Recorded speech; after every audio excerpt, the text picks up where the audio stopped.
Senhores telespectadores, o nosso programa de hoje vai ser sobre as invasões francesas em Portugal.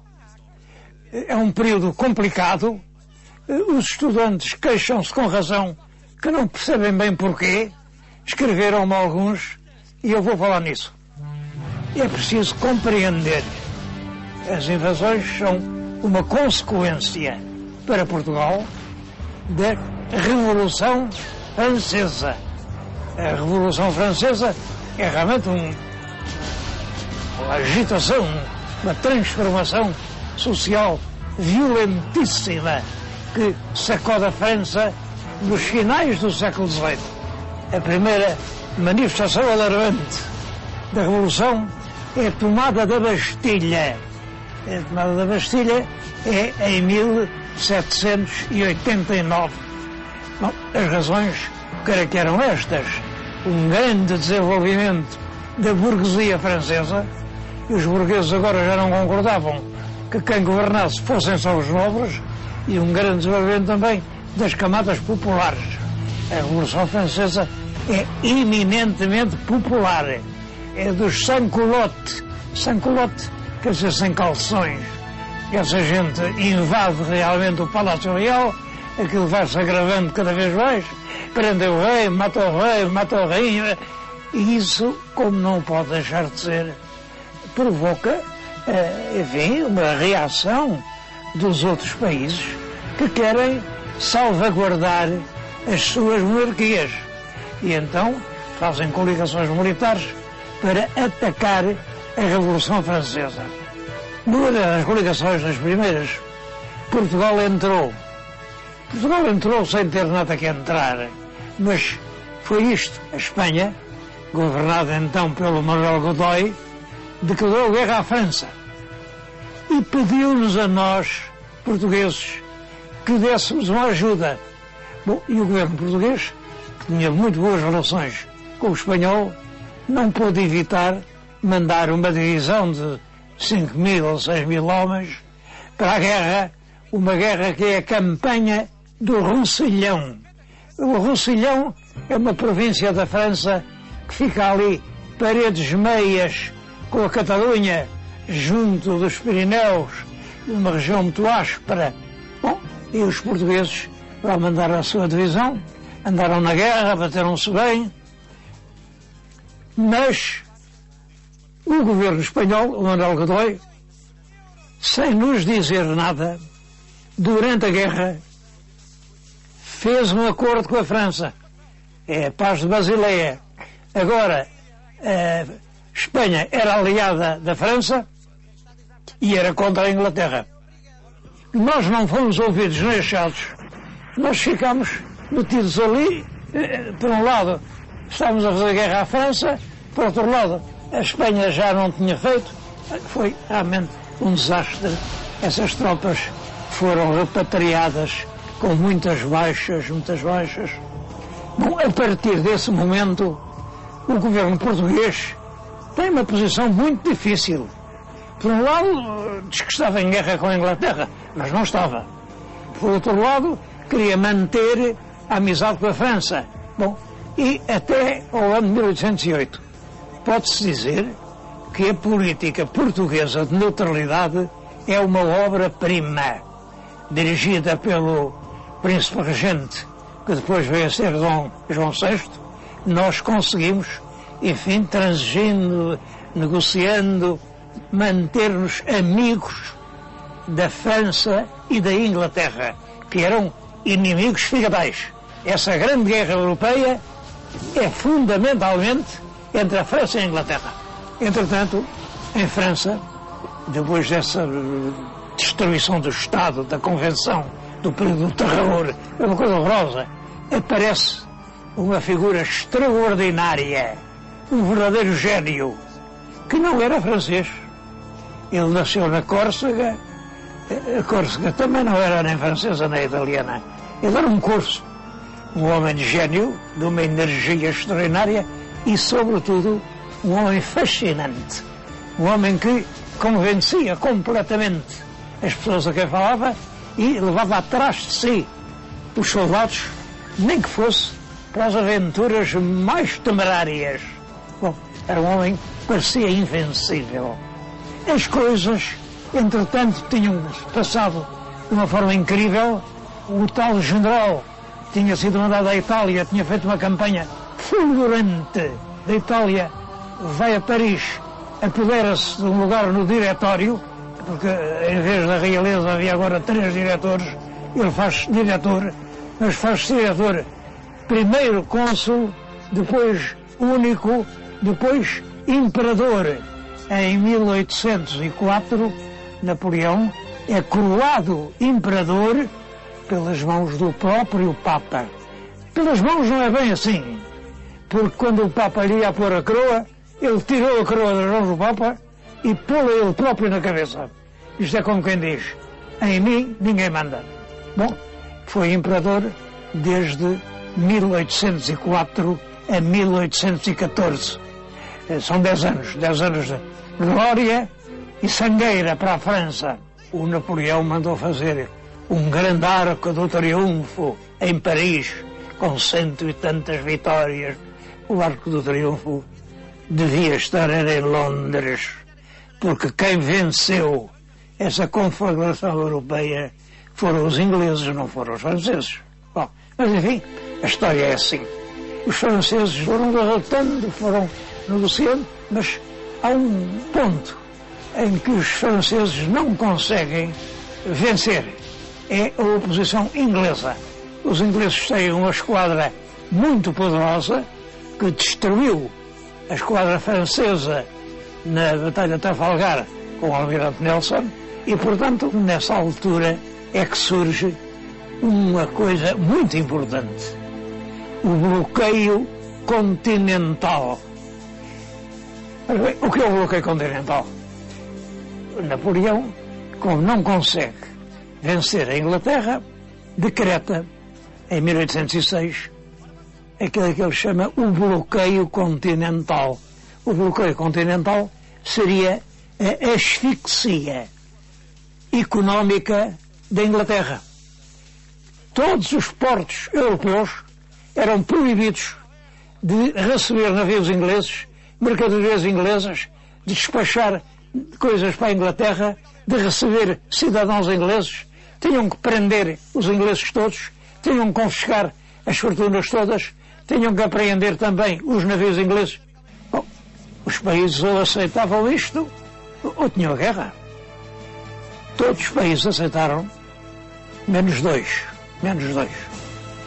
Um foi a Rússia. O czar da Rússia disse que não podia fazer isso, porque a Rússia dependia inteiramente da Inglaterra nessa altura. Mas Napoleão fez uma rápida guerra, ganhou, e eles foram obrigados a aceitar. Portugal, o Napoleão mandou uma carta ao nosso regente a dizer que eles tinham que fazer isso, era urgente. Mas o nosso regente respondeu que não podia, porque ele era muito amigo da França, mas também era muito amigo da Inglaterra. A nossa posição era de estrita neutralidade e tinha que continuar a ser neutralidade. Napoleão não era homem a quem se dessem respostas destas, a quem não se dizia que não.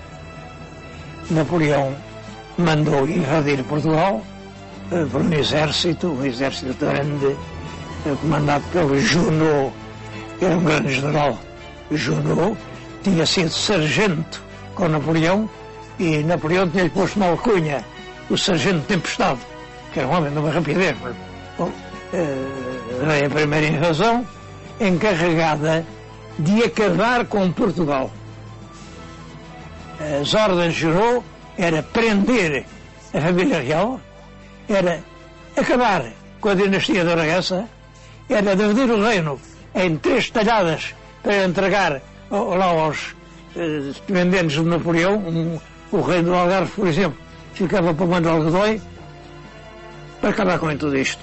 Bom, ele vem, sai de França, sai com um exército grande, de 25 mil homens, atravessa em marchas forçadas a Espanha. Quando chega a Abrantes, já os soldados são muito menos, que eles desaparecem, morrem, não aguentam a marcha. É um bando arroto e faminto, mas a Abrantes ajudaram-nos e a população de Abrantes ofereceu-os calçado novo. É com esse calçado eles vêm até Lisboa, dos 25 mil para não dar, são cerca de 10 mil. E 10 mil chapados, cansados, exaustos. Mas aconteceu um desastre. Eles vinham prender a família real e quando chegaram aos altos de Lisboa, olharam ao longe e o que se via na Barra era uma grande esquadra de navios portugueses e ingleses que levavam para o Brasil a família real. Se eles iam para o Brasil não podiam ser presos. Uma historiografia, enfim, mal intencionada, disse que isso foi uma fuga cobarde. Pelo contrário, é uma ação extremamente inteligente, porque evitou-se assim que fosse presa a família real portuguesa, que fosse extinta a dinastia portuguesa, que os franceses ficassem realmente donos da monarquia portuguesa. Bom, ficaram aqui, os navios foram-se embora, levaram toda a gente, os navios levaram cerca de 15 mil pessoas e a capital do reino de Portugal ficou no Rio de Janeiro. Os franceses não podiam lá ir prender ninguém. Simplesmente, Napoleão usa a mesma tática para a Espanha. Manda prender o rei, manda prender o herdeiro do trono, manda acabar com a dinastia e dá o trono de Espanha. A quem? Ao São Romano José.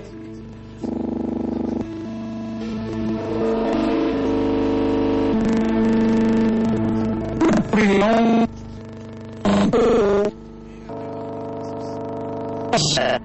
para escolher para lá atuar o José à parte e é uma revolta sangrenta, pavorosa em toda a Espanha. Ora, acontecia que o general Junot, quando veio ocupar Portugal, não tinha tropas bastantes e, portanto, pediu para o exército espanhol ocupar o sul, o Alentejo e o Algarve, e ocupar o norte, Trás-os-Montes e o Minho. E assim foi. Essas tropas, quando foi a revolta espanhola, aderiram à revolta. E, portanto, o país ficou sem ocupação aí. E aí houve revoltas portuguesas. Bom, os ingleses viram uma boa oportunidade de desembarcar, de dar cabo dos franceses, pois a península toda contra ele, e mandam um exército grande, 20 e tal mil homens, sob o comando de um general genial, Wesley, e esse exército desembarca perto da Figueira da Foz, avança para Lisboa. O Junot, quando sabe disso, manda uma tropa, mas ele está mal formado e manda por gente. É a Batalha da Roliça, em que os franceses são completamente destruídos. 3 dias depois, ele não manda já uma força importante. É a Batalha do Vimeiro, mas voltam a ser derrotados os franceses. E o Junot faz aí uma coisa que foi muito discutida, mas acho que foi extremamente inteligente. Em vez de continuar a guerra, mandou dizer aos ingleses: a gente pode fazer a paz. Acaba a guerra, vocês põem o meu exército em França, levam nos vossos navios o exército, as armas, as bagagens, tudo. E nós entregamos-lhe a cidade de Lisboa, o Porto de Lisboa, o país. Bom, os ingleses aceitaram. Devo dizer que para este acordo, que é a Convenção de Sintra, os portugueses não foram ouvidos nem achados. Os franceses ficaram com o direito de levar armas e bagagens. Ora, as bagagens eram grandes caixotes, onde levaram tudo quando roubaram nas nossas igrejas, nos nossos palácios, nos nossos mosteiros. Bom, mas os ingleses disseram: não temos nada com isso. A guerra não era com Portugal. Esta guerra era entre a Inglaterra e a França. E isso, o acordo está feito. Bom, e assim foi. Quem não concordou foi Napoleão. Eu acho que fez mal, porque de outra maneira o Junot tinha ficado com o exército destruído. quer pelas forças inglesas, quer na travessia da Espanha, que davam cabo dele. Portanto, salvou o exército. Mas Napoleão não concordou. Não concordou e logo a seguir mandou outro, agora o Marechal Soult, invadir Portugal. Soult entra pelo norte. Agora as coisas já são diferentes, porque a regência portuguesa do Brasil tinha dito, afinal estamos em guerra com a França invadiu-nos, estamos em guerra. E, portanto, a ideia era já hostilizar os franceses de toda maneira. O Sul entrou por Chaves, mas foi um inferno para ele. De Chaves até Braga, as populações atiravam-se como loucas sobre as colunas francesas e a tiro com as caçadeiras, com as paradas, com as enxadas.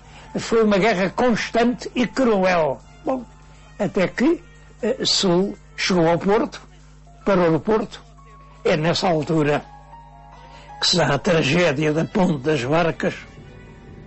A população do Porto, ao fugir, caiu no alçapão e morreram milhares de pessoas no Rio Douro.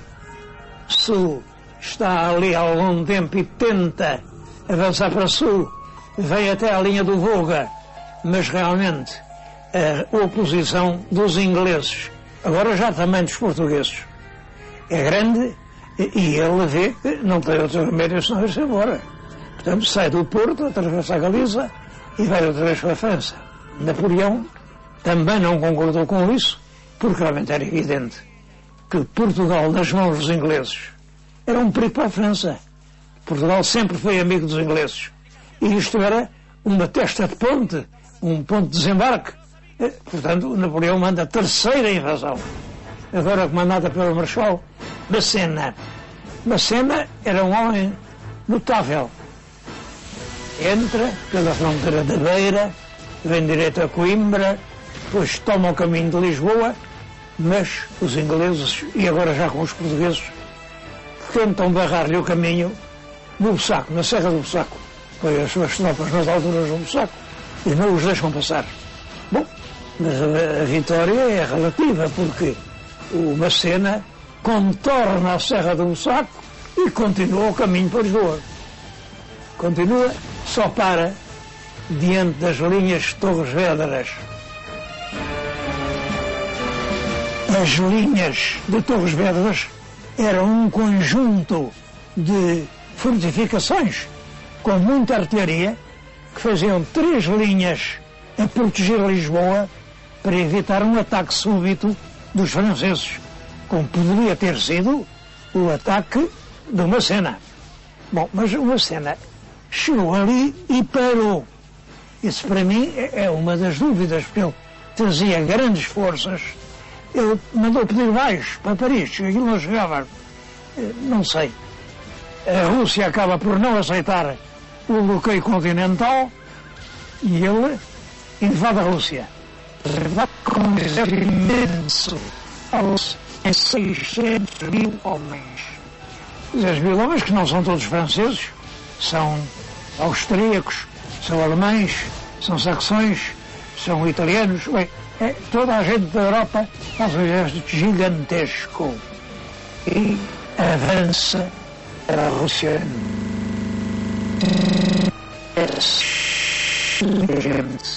Era difícil alimentar, era difícil arranjar forragens para os cavalos. O frio era muito. Ele caminhou rapidamente para Moscovo, para ver se lá em Moscovo conseguia acobertar o seu exército. Mas quando chegou a Moscovo, a cidade estava inteiramente em chamas. O czar mandou queimar a sua capital. Napoleão não contava com isso. Que fazer? Olha, voltou para trás. Voltou para Paris. Voltou, agora através de um inverno rigorosíssimo, em que está tudo gelado. Não há água das fontes, não há comida, não há nada. É uma retirada pavorosa. Todos os dias morrem milhares de soldados. Todos os dias desertam milhares de soldados. Os que não são franceses vão-se todos embora. Napoleão consegue atravessar, enfim, com combates constantes, atravessa o caminho, atravessa outra vez os países austríacos, os alemães, entra em França, mas sempre com os inimigos atrás dele, ou diante dele, a combatê-lo, uma guerra constante. Quando ele chega a Paris, já lá estão, com poucas horas de antecedência, os seus inimigos. Bom, e é claro que os seus inimigos prenderam, os ingleses, prenderam com muitas maneiras e muita cortesia. Mantiveram-lhe o título de imperador, nomearam-no governador da ilha de Elba, junto à Itália, e ele foi para lá, claro, para isso. Mas esteve há algum tempo, arranjou umas tropas e desembarcou outra vez em França, aos 100 dias, mas acaba por ser completamente esfacelado na Batalha de Waterloo, na Bélgica, em que as últimas relíquias do grande exército de Napoleão são desfeitas, olhem, por aquele general Wesley que vimos invadir Portugal. Depois do desastre de Waterloo, Napoleão é novamente preso pelos ingleses e agora deportado para a ilha de Santa Helena, no meio do Atlântico, de onde não há maneira de fugir. Bom, perante isto, acaba realmente o período napoleónico, acaba a Revolução, mas em Portugal ficam os ingleses. O Ralph